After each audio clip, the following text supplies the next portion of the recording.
যদি ব্যক্তি মমতা বন্দ্যোপাধ্যায়কে দোষী সাব্যস্ত করে, যদি যদি যদি সুপ্রিম কোর্ট দোষী সাব্যস্ত করে, তাহলে কি তৃণমূল দলের ওপর এর কোনো প্রভাব পড়বে? দেখুন, সেটা আমরা কতটুকু বলবো, প্রশ্নটা হচ্ছে প্র্যাকটিক্যালি তৃণমূল দলটা তো ব্যক্তিকেন্দ্রিক দল। আমি আইনগত দিক থেকে বলছি, আমি আইনগত দিক থেকে বলছি যে সামনেই তো ভোট, ভোটে দাঁড়ানোর ক্ষেত্রে বা সেই জায়গাটা নিয়ে একটু যদি বলেন আইনের ক্ষেত্রে। হ্যাঁ, দোষী সাব্যস্ত হলে তার বিরাট ইম্প্যাক্ট পড়বে। কেননা যদি ধরুন যে কোনো রাজ্যেরই যদি মানে ধরুন সেরকম মাথা লোক যদি কোনো একটা কিছুতে দোষী সাব্যস্ত হয়, সেখানে তো আমি ইম্প্যাক্ট পড়বে। আইনগত দিকটা সম্পর্কে বিবেকানন্দ বাবু আপনার কাছে জানতে চাইছি যে মমতা বন্দ্যোপাধ্যায়কে যদি সুপ্রিম কোর্ট দোষী সাব্যস্ত করে, তাহলে নির্বাচনের আগে এই যে বিভিন্ন জায়গায় আমরা দেখি যে প্রচার পর্ব থাকে, বিভিন্ন জায়গায় যেতে হয়, তাহলে সেই রকম জায়গাতে কি প্রভাবটা পড়বে, আমি সেইটা জানতে চাইছিলাম। প্রভাব পড়বে। ওনাকে যদি দোষী সাব্যস্ত করে, এবং দোষী সাব্যস্ত করার প্রচুর জায়গা আছে, মানে উনি অ্যাজ এ সিএম হিসেবে যে জিনিসটা কাজটা করেছেন, সেটা কোনো মতেই মানে ভারতবর্ষের সংবিধানকে এটা কোনো মতেই এটাকে যদি এখন না রুখতে পারে, আগামী দিনে এই ধরনের জিনিস আরো অনেক অন্য স্টেটে ঘটতে পারে। সেই জন্যই এটা কিন্তু এটা আপনারা হয়তো ভাবছেন সাধারণ হিসাবে যে একটা স্টেটে ইলেকশন হিসাবে দেখছেন, কিন্তু আমি এটাকে স্টেটে ইলেকশন হিসাবে কখনোই দেখবো না। এখানে আমার কাছে রাষ্ট্র বড়, রাষ্ট্রের গণতন্ত্র বড়, রাষ্ট্রের মর্যাদা বড়, এবং ভারতবর্ষ একটা যেটা দেশ, যেটা আজকে আপনি বলতে পারেন যে তার যে গৌরব গাথা, সব দিক থেকে ভারতের নিরাপত্তা, আভ্যন্তরীণ নিরাপত্তা, যেটা এটাও একটা বিরাট ব্যাপার। উনি যেটা করছেন, এটা একটা স্টেটের আভ্যন্তরীণ নিরাপত্তাটাকে বিরাট বড় হুমকি হয়ে দাঁড়াতে পারে। এবং যেটা আমরা দেখতে পাচ্ছি যে বিশেষ করে চারিদিকের বিরাট ঘটনা ঘটছে সারা বিশ্বে, সেই হিসাবেও এটা একটা কিন্তু মানে আমাদের ভারতবর্ষের পশ্চিমবঙ্গের বিরাট ক্ষতি করতে পারে উনি যেটা করেছেন।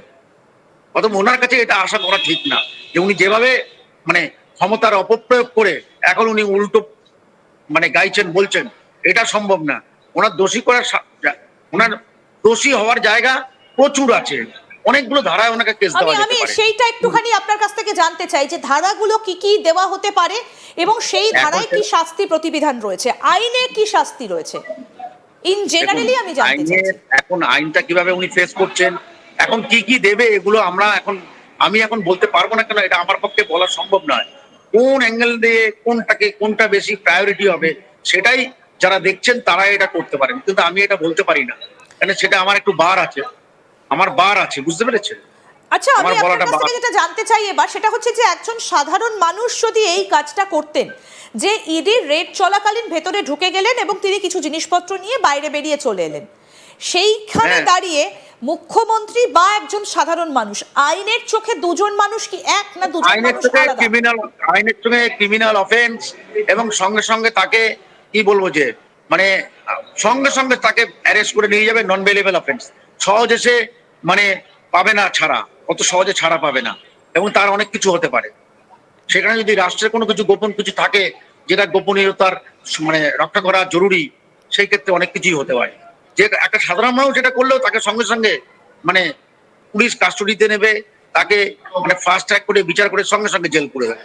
এটা উনি তো আর আমাদের সাধারণ মানুষের বাইরে নয়, উনি অ্যাজ এ সিএম হিসেবে কাজ করছেন, উনি একটা সিএম আছেন, কিন্তু উনি সাধারণ মানুষের নাগরিকের যে কর্তব্য, নাগরিকের আওতার মধ্যে উনিও পড়েন, উনি ভারতের নাগরিক হিসাবে আছেন, অতএব উনি আইনের আওতার বাইরে নয়। আমি একটু আপনার কাছ থেকে জানতে চাই যে এই রকম ক্ষেত্রে ভেতরে কোনো সেন্ট্রাল এজেন্সি সার্চ অপারেশন চালাচ্ছে, ভেতরে কেউ একটা ঢুকলেন জিনিসপত্র নিয়ে বেরিয়ে চলে এলেন, এটা করা যায় কি? একটু পরিষ্কার করে বলবেন যে ইডির তরফ থেকে কি আটকানোর, আমি যেটা জানতে চাই যে ইডির তরফ থেকে কি আটকানোর কোনো জায়গা ছিল স্যার?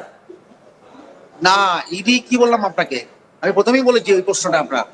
ইডি আটকাতে সেই দিন পারতো অন্যভাবে। দেখুন, উনি একজন মহিলা, উনি এর আগে এরকম অনেক কাজ করেছেন, ওনাকে ইডি আটকাতে গেলে কি হবে? সেন্ট্রাল ফোর্স, সিআরপিএফ আর সিআইএসএফ আর স্টেট পুলিশ, দুটো তো একটা অটোনমাস, দুটো তো আলাদা। ভারতবর্ষের সংবিধানে স্টেট পাওয়ার, সেন্ট্রাল পাওয়ার। অতএব যেই বাধাদান করবে তখনই উনি দেখবেন যে আমাকে ধাক্কা দিয়েছে, আমি পড়ে গেছি, উনি শুয়ে পড়তেন, এই জিনিসটা উনি করতেন। এই দিন সেদিন ইডির অফিসাররা এবং যারাই এইটার মানে লিড করেছেন, তারা খুব ঠান্ডা মাথার কুল বেড়ে পরিচয় দিয়েছিলেন। কেননা উনি কিন্তু শুয়ে পড়তে পারেন যে কোনো মুহূর্তে, শুয়ে পড়ে অন্য দিকে অ্যাকশন করে সেটাকে অন্যদিকে মুখ ঘুরিয়ে দিলেন, সেটাই ইডি পা দেয়নি, এটাই আমি বলি। আচ্ছা, তাহলে তাকে প্রথমে তো প্রতীক জৈনের বাড়িতে তিনি গেলেন এবং তারপর বলে কয়ে তারপরে তিনি গেলেন সল্টলেকে যে আইপ্যাকের অফিস রয়েছে সেখানে। তাহলে সেখানে কেন তাকে ঢুকতে দেওয়া হলো? সেখানে তো আগে থাকতে ক্লোজ ডোর করে রাখতে পারতেন, ইডির সঙ্গে তো ফোর্স ছিল। না না দেখুন, এখন ব্যাপারটা হচ্ছে ইডির সঙ্গে ফোর্স ছিল, উনি তো চাইছেন যে উনি সিএম হিসেবে চাইছেন ওনাকে কেউ ফোর্স ক্রিয়েট করুন।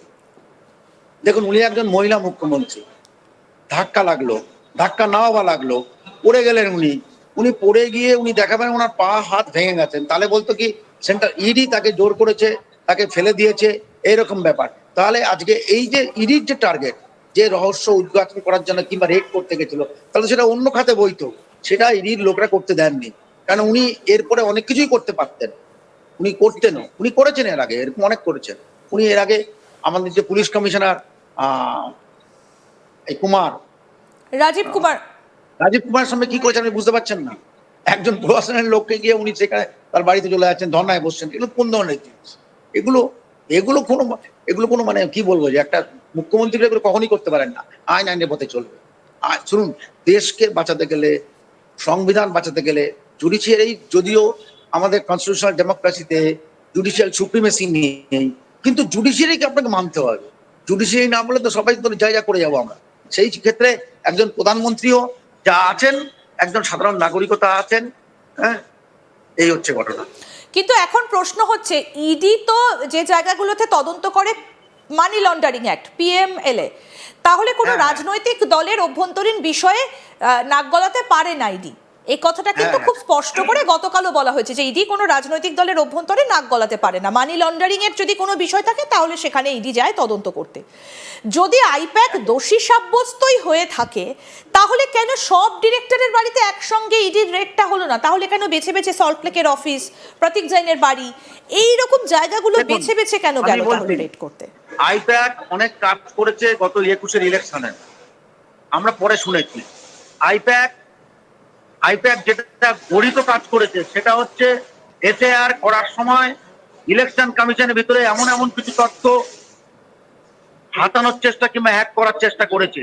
ইডি সেই সব জিনিসও ওদের নোটে আছে, মানে নজরে আছে। বিশেষ সেই কারণেও ইডি আইপ্যাককে রেড করতে গিয়েছিল। কারণ আইপ্যাক যেহেতু এখন তথ্য প্রযুক্তির যুগ, তারা আপনাদের শুনে জানেন যে বিভিন্নভাবে হ্যাক হয়, বিভিন্ন ওয়েবসাইট হ্যাক হয়। এটা আপনারা ভালো করে জানেন যে আমাদের সেনাবাহিনীরও অনেক জিনিস, গুরুত্বপূর্ণ জিনিস হ্যাক হচ্ছে, যদিও বিভিন্ন হ্যাকার আছে।